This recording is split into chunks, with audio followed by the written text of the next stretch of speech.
இருக்கிற முதல்வர் உள்ளிட்ட சிறப்பு விருந்தினர் உள்ளிட்ட பேராசிரியர் பெருமக்கள், ஆய்வாளர்கள், மாணவர்கள் உள்ளிட்ட அவையை முதல்கள் துறையின் சார்பில் வணங்கி மகிழ்கிறேன். இன்றைய தினம் நமது கல்லூரியினுடைய தத்துவம், சமயம் மற்றும் பண்பாட்டுத்துறையின் சார்பாக கல்வெட்டியலும் படியெடுத்தலும் என்ற தலைப்பிலான ஒரு நாள் பயிற்சி பட்டறை இனிதே துவங்குகிறது. நிகழ்ச்சியின் முதலாவதாக தமிழ்தாய் வாழ்த்து. எத்திசையும் புகழ் மணக்க இருந்த பெரும் தமிழனங்கே, தமிழனங்கே உன் சீரிழமை சிறம்பியந்து செயல் மறந்து வாழ்த்துதுமே, வாழ்த்துதுமே, வாழ்த்துதுமே. தமிழ்நாட்டில் உள்ள தொல்பொருள் ஆய்வுத்துறை படியெடுத்து அதில் என்ன செய்திகள் சொல்லப்பட்டிருக்கிறது என்பதை விரிவாக சொல்லிக் கொண்டு வருகிறார்கள். அந்த நிகழ்வு தொடர்ந்து நடைபெற்றுக் கொண்டிருக்கிறது. அந்த கல்வெட்டுகளில் என்னதான் சொல்லப்பட்டிருக்கிறது, அதை எவ்வாறு படிப்பது, அதில் உள்ள செய்தியை எவ்வாறு அறிந்து கொள்வது, தொல்பொருள் ஆய்வாளர்கள் மட்டும்தான் அதை தெரிந்து கொள்ள வேண்டுமா, நமது மாணவர்களும் அதை அறிந்து கொள்ள வேண்டும் என்ற ஒரு சிறிய முயற்சியில் நமது சிறப்பு விருந்தினர் அவர் லோகநாதன் ஐயா அவர்களை வரவழைத்து இந்த நிகழ்ச்சியை நாம் ஏற்பாடு செய்திருக்கிறோம். ஒரு நாள் பயிற்சி பட்டறையை நடத்துவதற்கு கோயில் பணியே அவருடைய முதன்மையான பணி. இருப்பினும் அந்த பணியிலும் நம் கல்லூரிக்கு சிறிது நேரத்தை ஒதுக்கி கல்லூரியின் வளர்ச்சிக்கு ஊன்றுகோலாக இருக்கக்கூடியவர் நம் கல்லூரியின் செயலர் மற்றும் தாளாளர் அவர்கள். நமக்கு எப்பொழுதும் ஆக்கமும் ஊக்கமும் தந்து கொண்டிருக்கக்கூடிய பூம்புகார் கல்லூரியின் செயலர் மற்றும் தாளாளர் அவர்களை தத்துவம், சமயம் மற்றும் பண்பாட்டுத்துறையின் சார்பாக வருக வருக என வரவேற்கின்றேன். கல்லூரியை தன்னுடைய உயிர் மூச்சாக கொண்டு எத்தனை இன்னல்கள் வந்தாலும் அதையெல்லாம் தனது துணிவினால், முயற்சியினால் புறம் தள்ளிவிட்டு கல்லூரியின் வளர்ச்சி ஒன்றே என்று முழு மூச்சோடு இயங்கிக் கொண்டிருக்கக்கூடிய நமது கல்லூரியின் முதல்வர் ஐயா அவர்களை தத்துவம், சமயம் மற்றும் பண்பாட்டுத்துறையின் சார்பாக வருக வருக என வரவேற்கிறேன்.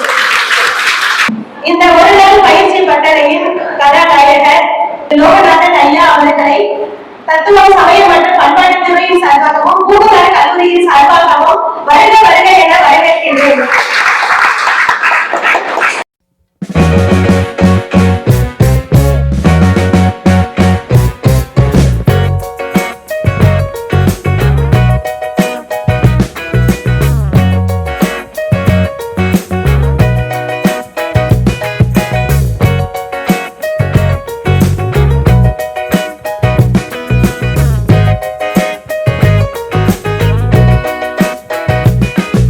எழுத்துக்களை வந்து எப்படி வந்து ஆரம்பிக்கிறாங்க,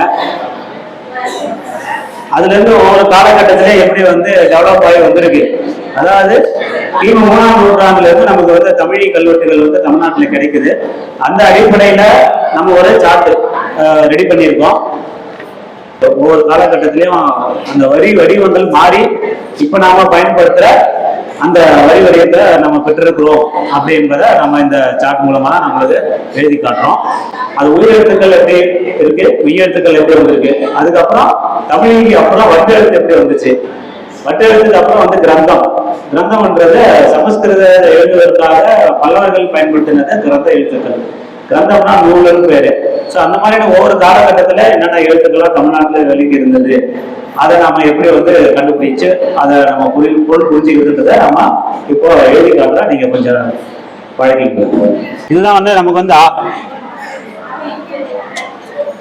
சரிங்களா. இதுக்கே வந்து இது மேல ஒரு கோடு போட்டா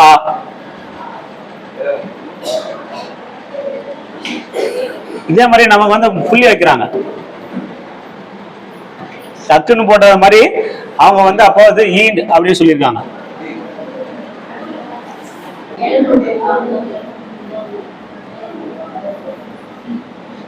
இதே புள்ளி இல்லாம இருந்தா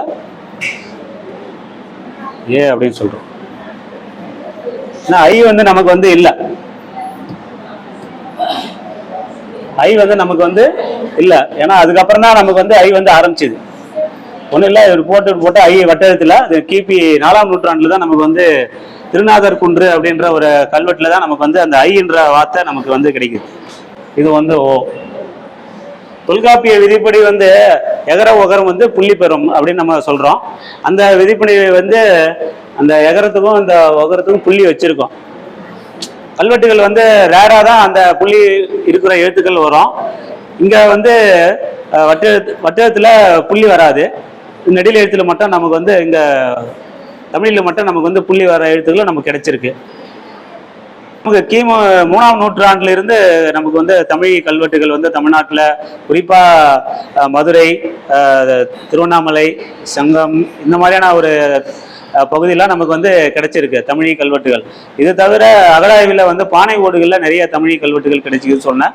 குறிப்பாக அந்த ஈரோடு மாவட்டம் கொடுமணல்ல 1000க்கும் மேற்பட்ட பானை ஓட்டுகளில் குறியீடுகள் வந்து நமக்கு கிடைக்குது. குறியீடுகளுக்கு அப்புறம் எழுத்துக்கள், தமிழ் எழுத்துக்கள் கிடைச்சிருக்கு. இன்னும் நிறைய அகழாய்வுகள் வந்து கீழடி நம்ம பார்த்தோம். இந்த சங்ககால எழுத்தறிவு எப்படி இருந்துச்சுன்றதுக்கான ஒரு அகழாய்வில் மூலம் கிடைச்ச இந்த பானை ஓட்டில் இருந்த ஆதன், குவிரன் இந்த மாதிரியான ஒரு வார்த்தைகள் வந்து சங்க இலக்கியங்கள்ல தமிழ் பிராமி எழுத்துக்கள் எப்படியெல்லாம் வரையப்பட்டிருந்துச்சு அப்படின்றதுக்கு ஒரு எவிடன்ஸை நமக்கு வந்து இது கிடைச்சிது. ஸோ இது அகழாய்வு எதுக்காக பண்ணணும் அப்படின்றதுக்கான முக்கியமான காரணமாகவே எழுத்தறிவு பெற்றதுக்கான ஒரு எவிடன்ஸு இந்த பானை ஓடுகள் மூலமா நமக்கு வந்து கிடைக்குது.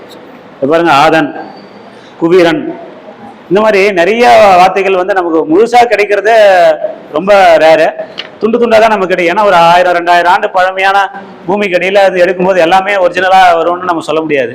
பூமியுடைய அழுத்தம் காரணமாக நம்மளுடைய இது டெமலேஷன் பண்ணுறோம் இல்லையா, அதனுடைய காரணமாகவும் நொறுங்கி போயிருக்கிறதுக்கு வாய்ப்பு இருக்கு. ஸோ இந்த மாதிரியான ஒரு எழுத்தறிவு பெற்ற ஒரு சமூகமாக தமிழ் சமூகம் இருந்திருக்கு அப்படின்றதுக்கு இந்த பானை ஓடுகளும் பண்பாட்டை சொல்லும் அப்படின்றதுக்கான ஒரு எவிடன்ஸ் தான் நமக்கு வந்து இது. ஸோ இந்த மாதிரி தான் தமிழ் எழுத்துக்கள்ல நம்ம வந்து நீங்க இப்போ உயிரெழுத்துக்கள் வந்து பார்க்குறோம். இப்போ நம்ம மெய்யெழுத்துக்கள் வந்து பார்ப்போம். இப்போ நம்ம உயிரெழுத்துக்கள் நம்ம பார்த்தா இப்போ மெய்யெழுத்துக்கள் வந்து தமிழ் எழுத்துக்கள்லாம் எப்படிலாம் இருந்திருக்கு அப்படின்றதுக்கான ஒரு இதுல இருந்து ஆரம்பிக்கும். நமக்கு வந்து இந்த மாதிரி ஒரு 2-3 தான் நமக்கு வந்து உடனே தெரிகிற மாதிரி யாரை பார்த்தா உங்களுக்கு அப்படியே டெவலப் ஆகிருது தெரியுது. ரா வந்து ஒரு கோடுக்கு நம்ம 2 கோடா நம்ம பண்ணிட்டோம். இந்த லா வந்து கொஞ்சம் சுழிச்சு வச்சிருப்போம். இந்த மாதிரி இது கூட சா கூட நமக்கு நல்ல இதுவாக இருக்கு. ரைட். ஸோ அந்த மாதிரி நான் கூட ஓரளவுக்கு இதோட நமக்கு தெரியும். கா வந்து நமக்கு கூட்டு பிளஸ் மாதிரி போடுறதுனால இது தமிழ் எழுத்துக்கள்லாம் நீங்க இதெல்லாம் படிச்சீங்கன்னாவே உங்களுக்கு பக்கத்துல எங்கேயாவது ஒரு ஓடுகள்ல கிடைச்சா இது வந்து தமிழ் குறியீடு இருக்கு, அது தமிழ் எழுத்துக்கள் இருக்கு அப்படின்றதுக்கான ஒரு எவிடன்ஸா நீங்க வந்து இதை பார்க்கலாம்.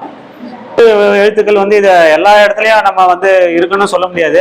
அகழாய்வுல எல்லா இடத்துலயும் ஓரளவுக்கு கிடைக்குது. ஏன்னா மூவபிளா இருக்கிறது எங்க செட்டில்மெண்ட் ஏரியான்னு சொல்லுவாங்க இல்லையா, மக்கள் வந்து குடியிருந்த இடத்துல தான் இது வந்து கிடைக்கும். அதே வந்து பரியல் சைட்ல கிடைக்குது அப்படின்னு சொன்னா அந்த இடத்துல அவங்க பயன்படுத்தின பொருட்கள்லாம் சேர்த்து தான் அவங்கள வந்து புதைக்கும் போது வச்சிருவாங்க. அதாவது வந்து ஆஃபரிங் பார்ட்ஸ்ன்னு சொல்லுவாங்க. அவங்க வந்து பயன்படுத்தின புழங்கு பொருட்கள் அப்படி சொல்லுவாங்க இல்லையா. அவங்க இப்போ ஆதிச்சநல்லூர், சிவகலை இந்த மாதிரி பரியல் சைட்ல எல்லாமே இது மாதிரி கிடைக்கிற வாய்ப்பும் இருக்கு. ஆனால் பெரும்பாலான எழுத்துக்கள் வந்து வாழ்விட பகுதியில் தான் நமக்கு கிடைச்சிது. ஹேபிடேஷன் சைட்டுன்னு சொல்லுவோம். அந்த பகுதியில் தான் நமக்கு வந்து தமிழ் கல்வெட்டுகள் அதிகமாக கிடைக்குது. இந்த தமிழ் எழுத்துக்கள் வந்து நம்ம தமிழ் உயிரெழுத்தும் சரி, மெய்யெழுத்தும் சரி, உயிர்மெய் எழுத்துக்கள் எல்லாமே வந்து படிக்க தான் நமக்கு வந்து நம்ம மூளையில ஏறும். இது என்ன சொல்லுதா, இப்போ நம்ம ஆரம்பிச்சதே தான்.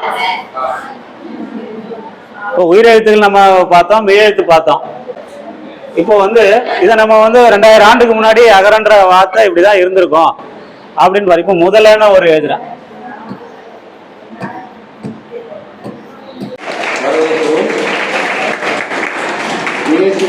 நிறைவு பகுதியிலும் இந்த பயிற்சி பட்டறையை பயிலரங்கத்தினுடைய முதல் பாதியை மிக சிறப்பாக ஐயா அவர்கள் நிகழ்த்தியிருக்கிறார்கள். மிக குறுகிய காலத்தில் 2000 ஆண்டுகளுக்கு முன்பு எங்களை அழைத்து சென்று விட்டீர்கள். சிறப்பு விருந்தினர் அவர்களுக்கு நன்றி, வார்த்தைகளே இல்லை.